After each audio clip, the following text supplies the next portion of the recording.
بسم اللہ الرحمن الرحیم۔ السلام علیکم ناظرین، فدا دل آپ کی خدمت میں حاضر ہے۔ کچھ نئی ڈیولپمنٹس ہوئی ہیں، کچھ نئی خبریں ہیں اور کچھ پرانی خبروں کی مزید تفصیلات جو ہیں یہ سامنے آئی ہیں۔ یہ سارے معاملات آپ کے سامنے رکھنے ہیں۔ افغان حکومت نے، طالبان حکومت نے روس، چین، پاکستان اور ایران کی افغانستان سے متعلق جو ایک بیان دیا ہے، اس میں ایک تو اس بیان کے دو پہلو ہیں۔ ایک تو افغانستان کی سرزمین پر مبینہ دہشت گرد گروپوں کی موجودگی، اور دوسرا ان ممالک کی طرف سے افغانستان میں کسی بھی بیرونی فوجی اڈے کے قیام کی مخالفت ہے۔ اس کا خیرمقدم کیا ہے افغان طالبان نے۔ اس معاملے پر بات کرنی ہے۔ ایک اعلیٰ سطحی وفد جماعت اسلامی کا پروفیسر محمد ابراہیم کی سربراہی میں افغانستان گیا، وہاں پہ ان کی افغان طالبان سے ملاقات ہوئی۔ اس معاملے پہ بات کرنی ہے۔ اور پچھلا جو ایک ولاگ تھا اس میں نے آپ کو ایک بنگلہ دیشی ملیٹنٹ کے حوالے سے بتایا تھا کہ دعویٰ کیا گیا ہے کہ اس کو مارا گیا ہے۔ اس حوالے سے مزید تفصیلات سامنے آئی ہیں، وہ آپ کے سامنے رکھنی ہیں۔ اور سب سے پہلے میں آپ کو بتاؤں کہ پشاور میں ایک دھماکہ ہوا تھا 2022 میں۔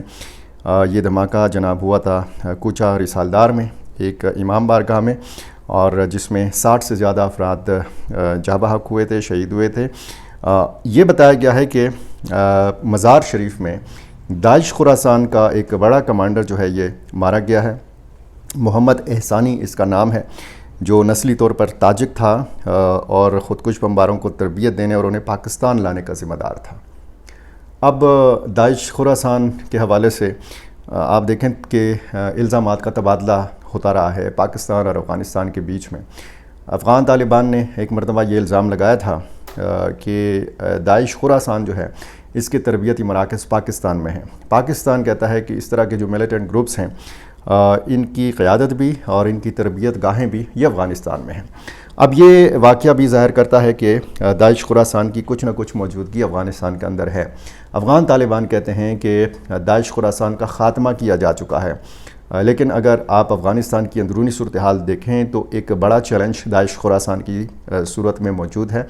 بہت سارے واقعات ہوئے ہیں جو داعش خراسان نے کیے ہیں، اور افغان طالبان کا یہ کہنا کہ داعش خراسان میں اتنا دم خم نہیں ہے کہ وہ افغان حکومت کے لیے خطرہ بن سکے یا افغان سرزمین کا استعمال کرتے ہوئے وہ دنیا کے لیے خطرہ بن سکے۔ لیکن اب اس حوالے سے بتایا گیا ہے کہ محمد احسانی یہ مارا گیا ہے، اور وہ پشاور کا جو کوچہ رسالدار ہے، یہ اندرون شہر واقع ایک علاقہ ہے۔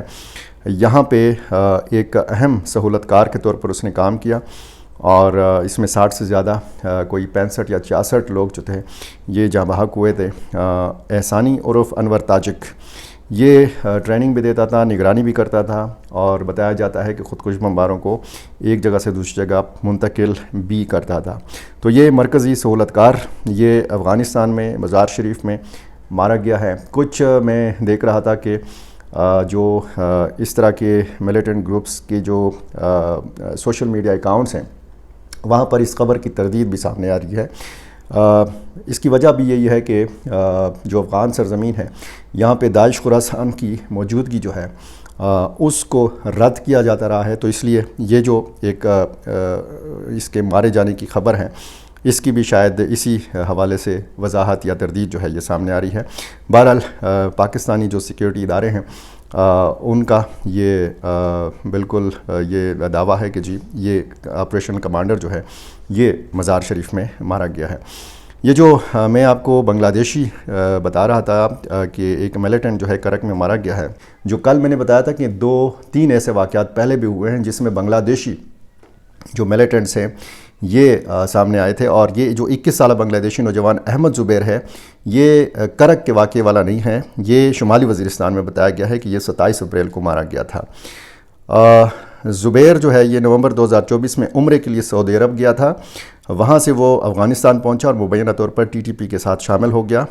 پہلے وہ ساویر کالج میں اسلامیات کا طالب علم تھا اور تبلیغی جماعت سے بھی منسلک رہا۔ اس کے اہل خانوں کو اس کو کسی دہشت گرد گروہ سے وابستگی کا علم نہیں تھا۔ ابتدا میں اس نے فلسطین میں اس کے بارے میں کہا کہ وہ مارا گیا، لیکن بعد میں پتہ چلا کہ اس کے جو خاندان کے لوگ تھے وہ اس چیز سے لا علم تھے کہ وہ کہاں پہ مارا گیا ہے۔ اچھا، کابل میں ایک اور بنگلہ دیشی جو جنگجو تھا سیف اللہ، اس نے زبیر کی موت کی تصدیق کی۔ اس کے مطابق زبیر 2024 کے آخر میں ان کے گروپ میں شامل ہوا تھا اور پکتیکا میں ایک کارروائی میں ان کی 15 رکنی اسکواڈ میں سب مارے گئے۔ سیف اللہ خود 2024 میں ایک پاکستانی ڈرون حملے میں زخمی ہوا تھا، جس میں اس کی چھوٹی بیٹی بھی جاں بحق ہوئی تھی اور باقی گھر والے بھی زخمی ہوئے تھے۔ اس نے بتایا تھا کہ اس وقت کم از کم 8 بنگلہ دیشی نوجوان TTP کے ساتھ لڑ رہے ہیں اور دیگر جو ہے یہ ایک ان میں سے ابرار یہ میاں والی میں مارا گیا، اور ابن تیمیہ یہ بھی جو ہے یہ مارا جا چکا ہے، اور وزیرستان میں ایک اور بنگلہ دیشی جو ہے اس کے حوالے سے بھی بتایا گیا ہے کہ یہ مارا گیا ہے۔ اسی طرح شامین محفوظ یہ بھی جو ہے یہ بتایا گیا ہے کہ یہ TTP کے لیے بھرتی اور رابطہ کاری میں ملوث رہا ہے، اور اسی طرح باقی بھی کچھ جو بنگلہ دیشی نوجوان ہیں ان کے حوالے سے یہ پوری تفصیل جو ہے یہ سامنے آئی ہے۔ یہ صورتحال ظاہر ہے کہ کافی تشویشناک ہے کہ غیر ملکی جو ملیٹنٹس ہیں یہ سامنے آ رہے ہیں، اور پاکستانی جو تنظیمیں ہیں ان میں کیسے یہ لوگ بھرتی ہوئے اور کیسے جو ہے یہ ساری سرگرمیاں جو ہیں ان میں یہ ملوث ہیں۔ یہ جو صورتحال ہے یہ پاکستانی سیکیورٹی اداروں کے لیے بھی کافی تشویشناک ہے۔ یہ ساری صورتحال اور ساتھ ساتھ یہ جو پوری تفصیل بتائی گئی ہے کہ کیسے یہ لوگ جو ہیں یہ یہاں پہ آئے، کیسے افغانستان کی سرزمین کا استعمال کیا گیا اور کیسے یہ پاکستان کے مختلف علاقوں میں لڑ رہے ہیں، تو یہ ایک عجیب و غریب قسم کی صورتحال ظاہر ہے کہ اس حوالے سے ہے کہ پاکستانی جو سیکیورٹی ادارے ہیں، ایک تو پاکستانی ملیٹنٹس ہیں، دوسرا ان کے ساتھ افغان نیشنلز کا مل جانا، اور اب بنگلہ دیشی نیشنلز کا سامنے آنا، یہ بذات خود ایک بہت بڑا ایک سوالیہ نشان ہے کہ کیسے یہ ساری تفصیل جو ہے یہ سامنے آ رہی ہے۔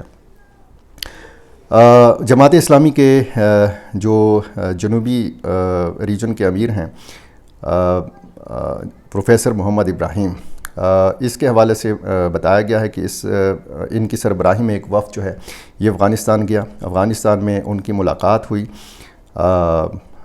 جو افغانستان کے وزیر خارجہ ہیں امیر خان متقی، اور اس ملاقات میں دو طرفہ تعلقات کے حوالے سے اور پھر جو وفود کا تبادلہ ہے اس کی اہمیت کے حوالے سے بات ہوئی ہے۔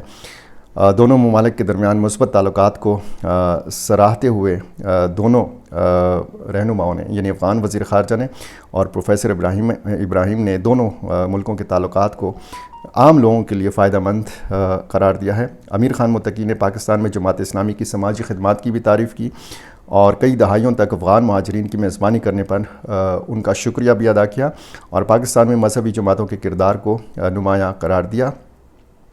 اس وفد میں باقی بھی جماعت اسلامی کے جو رہنما ہیں وہ شامل تھے، عنایت اللہ خان بھی اس وفد کا حصہ ہیں۔